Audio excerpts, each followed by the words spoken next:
Okay, welcome to lecture 25. We're on plate 153 talking about female reproduction. We ended on male reproduction.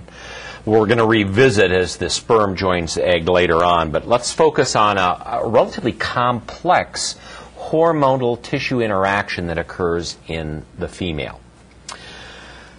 Unlike males, the sperm are produced continually throughout life, and there's a continual maturation process that occurs from the spermatogonium line in the seminiferous tubules. The number of female equivalents, or oocytes, is fixed, and in fact fixed essentially at birth. Most of the follicles that are present in the ovary in the fetus disappear by parturition, and so there's a limited number of oocytes. That is, there's a limited number of potential eggs in the female ovary. Throughout the course of the lifetime, these eggs will come up. In some species, they may come up one egg at a time. In other species, there may be 15, 16, or even 20 of these eggs that come up and actually go through the maturation process. Your book focuses on humans. Most of the timing is relevant to human female reproduction. The numbers may change, but the overall methodology, the overall background doesn't change. And in fact, a lot of the reproductive physiology and anatomy that we know about was developed in domestic animals. The sheep is a classic model for female reproduction. So let's start, if we look on plate 153, talking about the development of the follicles. There is what we call the ovarian cycle, and in humans that's about 28 days. Some of our domestic animals that may be shorter, and some animals it's longer. But this phase is characterized by the development of an oocyte, the release of the oocyte, and then in either pregnancy, an implantation of that egg, or failing that, a reabsorption and a change, a digression in all of the preceding developmental processes. So we have what's called a follicular phase and a luteal phase. If you recall back, we talked about luteinizing hormone. Luteinizing means to yellow, and that is characterized. So there's a characteristic morphological change in the ovary where it becomes yellow, and that's kind of in the latter half of the ovarian cycle. So that's called the luteal phase. I like plate 153 because it incorporates not only hormonal changes but the physiological changes and morphological changes that are occurring. So if we start up here and we start looking at what's called the ovary and a primary follicle. Well, what determines the follicle development? We're not sure.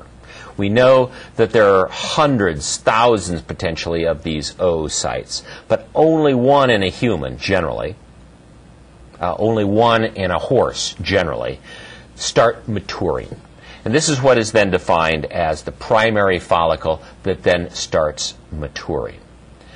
The follicle becomes enlarged, so this is a large cell mass that occurs on the surface of the ovary. This is palpable in large animals. So in cows, horses, you can reach in rectally, reach down, and actually feel the surface of the ovary and palpate or feel this primary follicle. The mature follicle is called a Graafian follicle, after the German anatomist who kind of described it. This Graafian or mature follicle is ready to burst, and when it bursts, it releases the ovum. So you have oocytes, those are the primordial eggs. They come to the ovum. It is the ovum that's going to get fertilized. But in order to be fertilized, it must be released from the ovary and picked up. And what you have here are the fimbria, or fingers of the fallopian tubes. So this is kind of the entrance to the uterus. So this ovum has to get into this funnel and then move down into the uterus. Subsequently, where the follicle has ruptured, there is a regression and coagulation of this material in the follicle, which turns yellow. This is given the term corpus luteum. That stands for yellow body. And if you look at these ovaries on the path floor at a slaughterhouse, you'll see a yellow bulb on the surface of the ovary. Important functions. The corpus luteum matures throughout the follicular phase. In the absence of fertilization, it loses its yellow coloring and becomes white. White, and it's no longer producing hormones. It's lost its function. This is called the corpus albicans. Albicans meaning white.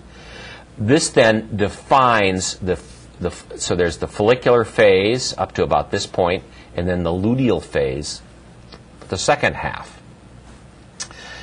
Primates, humans, may be sexually receptive throughout this entire phase. Our domestic animals, however, are described as having heat or being in estrus. Sometimes you'll hear this referred to as the estrus cycle. Ovarian cycle is probably a better term, with using the word estrus to indicate sexual receptivity.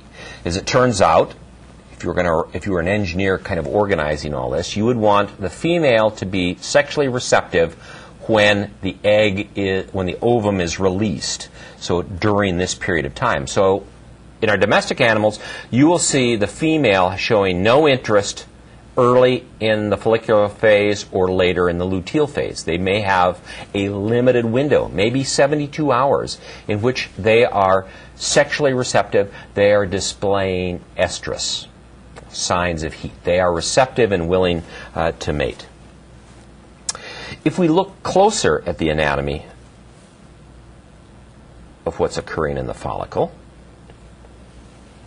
so here's this little tiny oocyte surrounded by ovarian cells, supportive or nurse cells. These cells start to increase in number. They start replicating and increasing. These are referred to as granulosa cells. So the oocyte is surrounded by granulosa cells. As the granulosa cells develop more and more, they start increasing the size then of this follicle. So this is a follicle defined by a cell surrounded by another group of cells in a sphere-like structure. Eventually, the granulosa cells distinguish themselves into thecal cells. So thecal cells are a type of granulosa cell. There is a basement membrane that separates the thecal cells then from the granulosa cells. There are also granulosa cells that surround the egg. So let's increase that if we can see. So here I've outlined in orange the thecal cells. There's a thin membrane, a outer follicle of granulosa cells. So think of this as a sphere, and we've cut it on the half shell. On the inside is a fluid-filled antrum. The fluid in this has lots of hyaluronic acid. This is an important component in joint fluid as well. It's one of those things that gives it a sticky, viscid texture. And so you can think of this as kind of this sticky jelly on the inside of this Graafian follicle or maturing follicle. We see here, there's the ovum right there. There is a layer of cells surrounding that ovum. And between that and the ovum is another material or substance. This is the zona pellucida. Okay, so zona pellucida. The zona pellucida is surrounded by a collection of these granulosa cells, here in blue, the cumulus oophrus. So cumulus like clouds, oophrus meaning egg, so an egg cloud, if you will. And what we see when this gets released, when the follicle ruptures and releases the ovum, it releases large amounts of this thick viscous substance that kind of glues things together. A cloud of eggs, or cumulus oophrus, the zona pellucida, and the ovum. That means that in order for you to have fertilization, sperm have to get through this sticky gel-like layer. They have to get through the cumulus oophrus. They have to penetrate the zona pellucida, and then they have access to the ovum. So part of the challenge of the sperm is getting appropriate access to that ovum for fertilization to occur.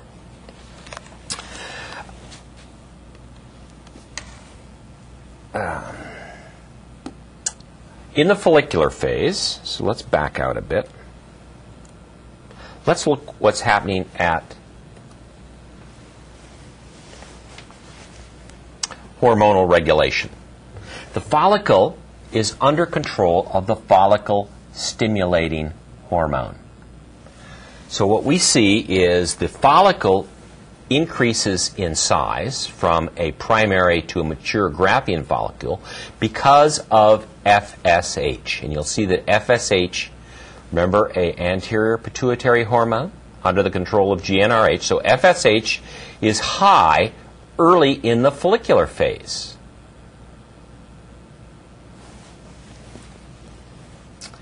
The thecal cells and granulosa cells are producing estrogen. And one of the problems is we won't see estrogen until the next plate. But what you might expect is that estrogen is going up during the follicular phase.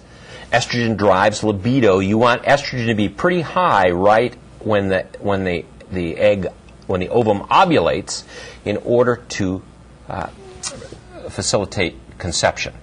So we see that estrogen is going up early in the follicular phase, and it's arising from these cells, cells which are under the influence of FSH. Luteinizing hormone stimulates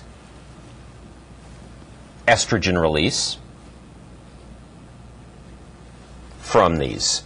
So we also see LH going and being regulated at a relatively high level. So the follicle-stimulating hormone is supporting this follicular growth. Luteinizing hormone is precipitating the estrogen release. So you're priming the system. The follicle is growing and growing. It is a burst of LH that triggers the rupture of the follicle. That's emphasized by this very strong peak. If you do not get that LH spike, you will not have ovulation. Some reproductive issues, problems with reproductive success and viability, have to do with failure to get an LH spike. It's relatively short. We're talking about a window on the order of hours, maybe a day or two. But it's this LH spike that is necessary for the ovulation and the formation of the corpus luteum. So without the LH, you don't get ovulation, you do not get the corpus luteum.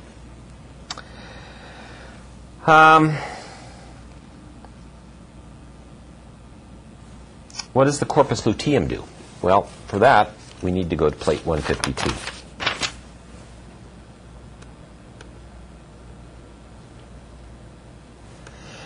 Or, that's if we were going in a reverse parallel universe. Let's go to plate 154. Functions of the ovary, secretions and actions. We already have some concept of what's going on. At the follicular level, we want the uterus to be prepared to receive a fertilized egg. So we see during the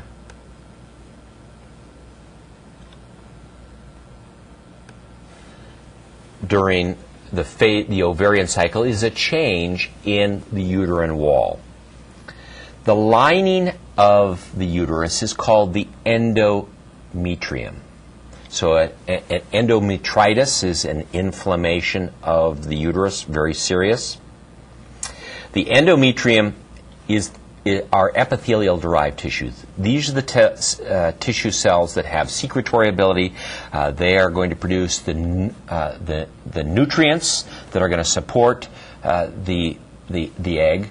They're going to have a high vascular supply to deliver oxygen and substrates to a developing embryo. So this is this layer starts out relatively thin and enlarges dramatically during the follicular phase, and that's demonstrated here in this kind of schematic. The start of the follicular phase is right here. And this indicates the height of this indicates kind of the vitality and magnitude of the endometrium. The endometrium increases inside. There's a hyperplasia and a hypertrophy of the cells. There's an increased vascularity. There's the generation of new blood vessels during the follicular phase.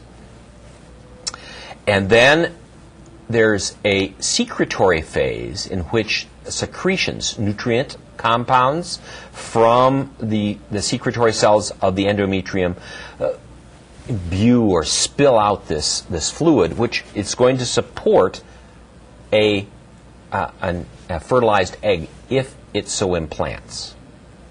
If there is a failure of implantation or a failure of insemination, then what happens is there is what's called the ischemic phase.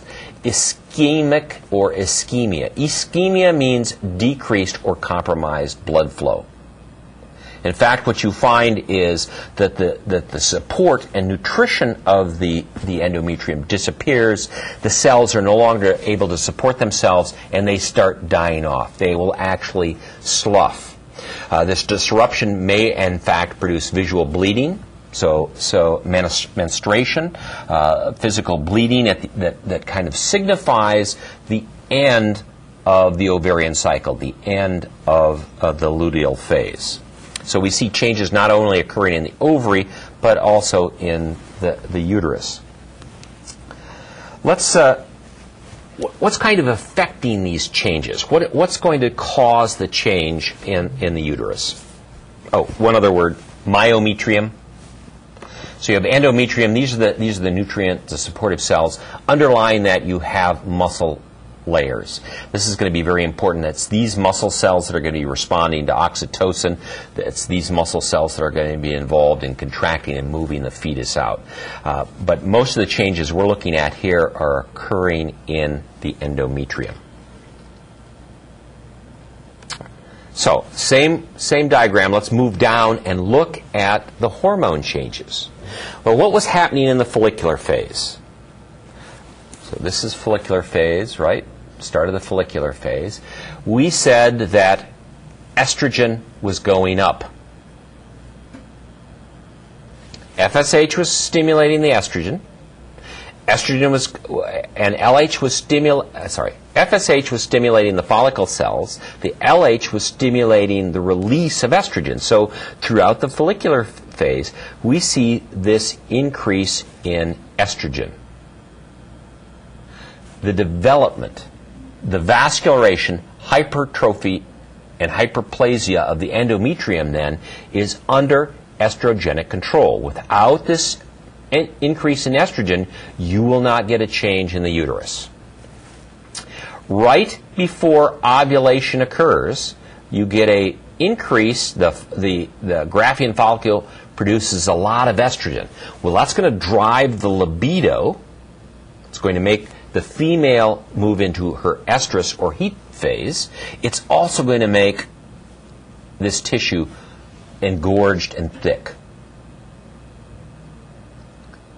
Then you get a regression of the primary follicle. The follicle that's ruptured now becomes the corpus luteum. The corpus luteum then becomes a source for the secondary estrogenic hormone, progesterone. So the two female hormones that we're going to focus on from the ovaries involve estrogen and progesterone. Estrogen is coming from the thecal and granulosa cells. Progesterone is coming from the corpus luteum.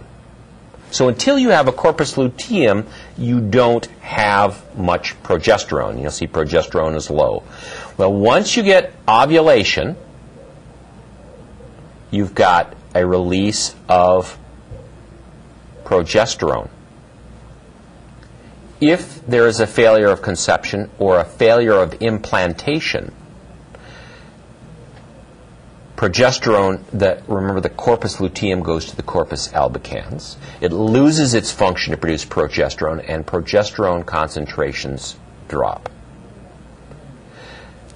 Estrogen, progesterone dropping, there's no supportive hormones to maintain secretory and supportive functions of the endometrium, so the endometrium goes into its ischemic phase, dies, and sloughs off. So you need to think of, you need estrogen to get pregnant, you need progesterone to stay pregnant. Now, if we if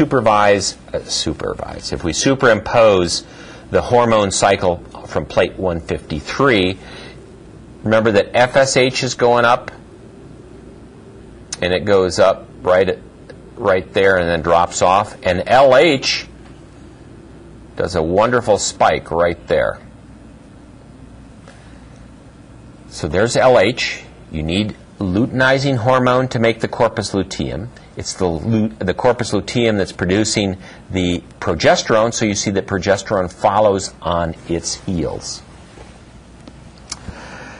Other effects of estrogen and progesterone, we talked about its primary focus on the endometrium. You need to make the myometrium receptive.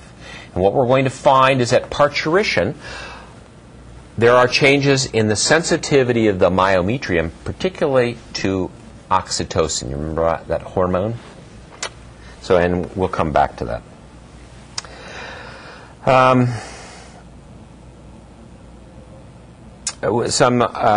In here you'll see some reviews of secondary sex characteristics. Estrogen important in maintaining bone structure. It's important in laying down subcutaneous fat. It helps counteract the effects of androgens, so that there's less facial hair. There is less androgenic effects. And a couple interesting notes is, particularly for humans, estrogen is found to be associated with improved calcium deposition and bone growth. And one of the big issues in adult human females is this, when they go into menopause, when they start reducing the amount of estrogen produced, they lose some of their ability to support their bone. So, and I had referred to osteoporosis earlier. That was a condition of bone malformation primarily associated with decreased estrogen. We don't recognize it nearly as much in our domestic animals, although certainly those that live that long, the females that live that long, are going to have some of the same issues.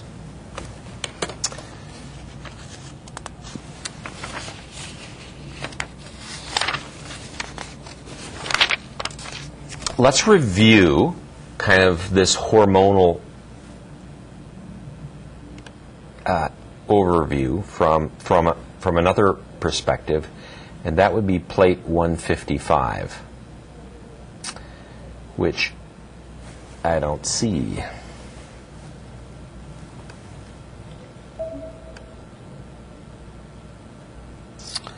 And I don't see it there either. You know, good scanning help is hard to find these days. It requires the professor to keep track of numbers. And so my apologies, I don't see 155 on here, but let's, if we can go to the overhead, we do that.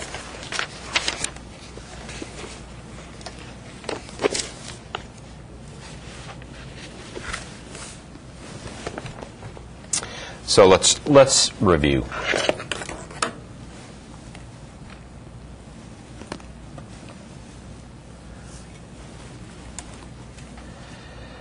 Hypothalamus, pituitary, and you'll see that in your diagram they've got the pituitary here, and they have two lobes. We're going to come back and talk again about the posterior pituitary and remind you of its important functions in parturition and reproduction. But now we're just going to focus on kind of these hormones of the ovarian cycle. We talked about FSH and LH. Those are peptide hormones released from the anterior pituitary. They are under control of GnRH. It is these compounds that regulate follicular growth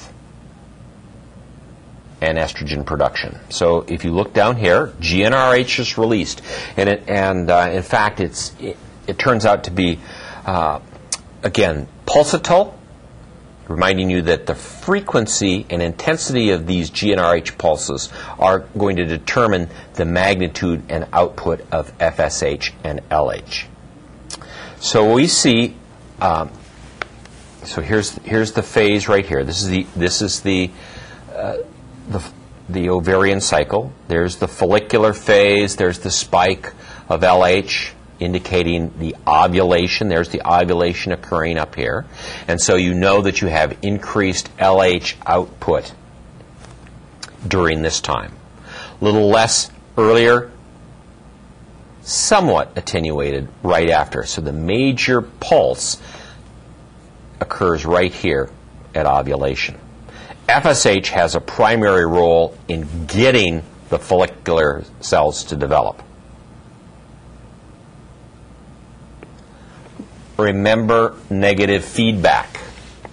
Talked about negative feedback occurring. We gave several examples. Cortisol, thyroid hormone, the response of the anterior pituitary and the hypothalamus to feedback. Low estrogen levels early on in the phase reduce the negative feedback. Right? Does that make sense? If there were a lot of estrogen, you'd have a lot of negative feedback. Because you're not producing a lot of estrogen early in the cycle, there is not this attenuating factor. So in fact, the amount of GnRH that's produced is increased.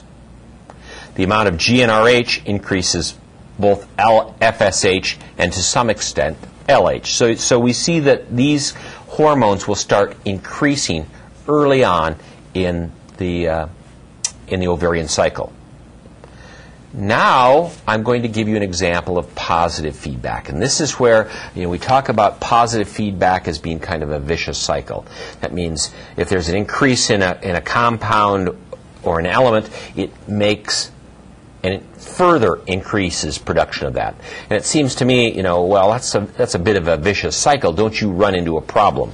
Well, potentially you could, but it is this positive feedback that occurs later on. So low levels of estrogen have an attenuated negative feedback. But later on in this phase, perhaps due to hypothalamic input, estrogen becomes positive in its feedback. So this is demonstrated by this very strong arrow. So you see estrogen levels are going up as we approach ovulation. Estrogen is helping develop and support the endometrium. It's driving the libido. It's also driving, this positive feedback is driving GnRH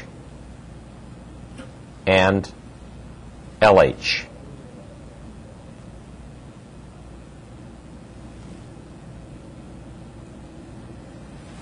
So what we see then is this LH spike and FSH spike to a smaller extent occurring right at ovulation. Once we've moved through that phase, we also see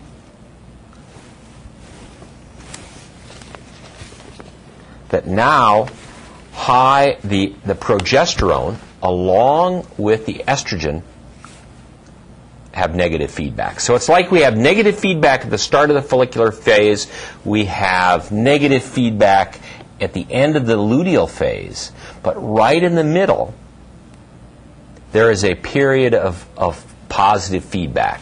And if you think about what's the process on this, why would you shift like this?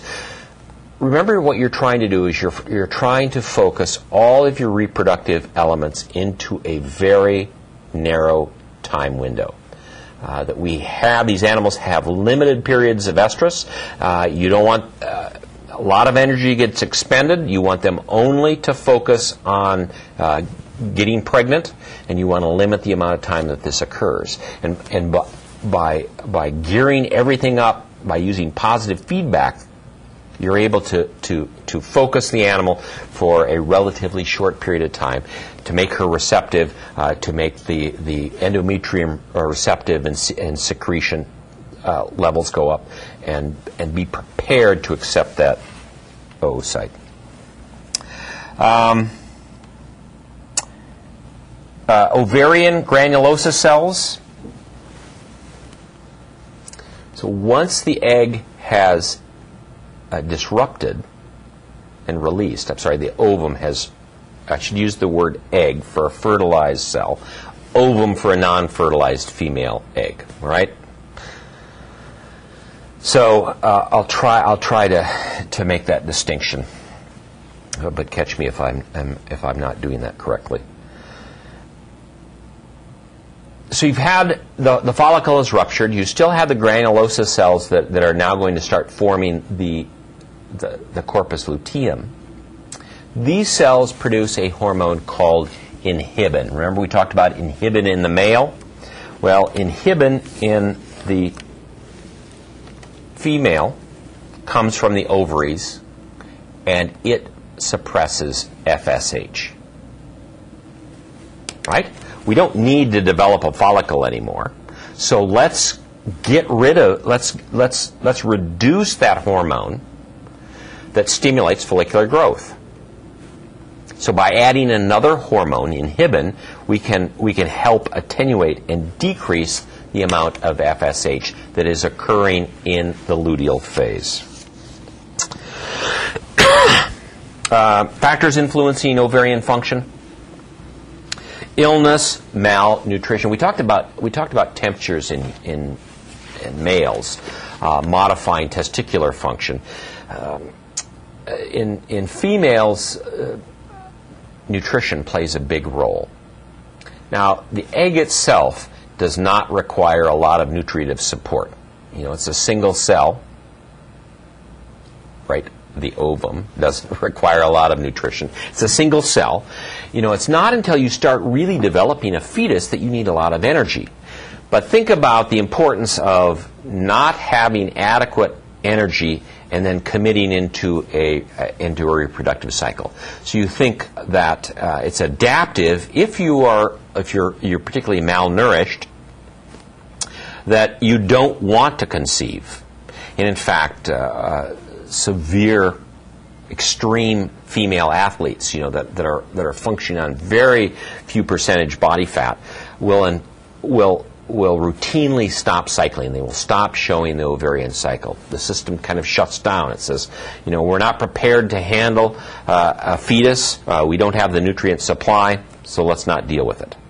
Illnesses, particularly in our domestic animals, we focus on a number of diseases, both in our management classes and our disease class, that tend to target the ovary and target the uterus, that produce abortion. So there are a number of infectious diseases. In humans, emotional crisis. So remember, it's GnRH, hypothalamus. That hypothalamus is seat of your motive soul. Temperature regulation, a lot of behavior. Sex, temperature regulation, food, stress, We talked about the release of ACTH from the pituitary. Well, that was under control of hypothalamic hormones. So we can't negate this kind of this overriding influence of the central nervous system on release of these hormones.